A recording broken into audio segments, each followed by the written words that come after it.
కల్కి 2888 movie first day నుంచి second day వరకు ఎంత కలెక్ట్ చేసింది అనేది చెప్పబోతున్నాను. అండ్ రేపు థర్డ్ డే వస్తుంది, అది నేనైతే కమ్యూనిటీ పోస్ట్ చేస్తాను అండ్ వీడియో తీస్తాను. ఫస్ట్ డే వచ్చేసి మనకి 191.5 crores అయితే వచ్చిందనమాట.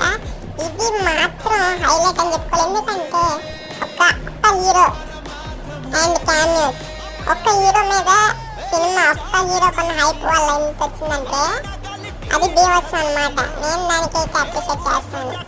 సో సెకండ్ డే వచ్చేసి 298.5 crores అయితే వచ్చింది. ఇది ఇంకా బీవత్సం. ఇది సెకండ్ డే ఎంత ప్రమాణ, థర్డ్ డే ఇంకా థర్డ్ డే 399.5 crores వచ్చినా ఆశ్చర్యపడక్కర్లేదు. థర్డ్ డే లోకి వస్తుంది కాబట్టి ఆశ్చర్యపడినాం అప్పుడు. ఓకేనా, మరి లైక్ చేయండి, షేర్ చేయండి, సబ్స్క్రైబ్ చేసుకోండి, పర్సనల్స్ ఆలో పెట్టుకోండి. ఇంకో షార్ట్తో ఇంకో వీడియోతో ఇంకోటి అప్డేట్స్ వస్తా. Bye bye.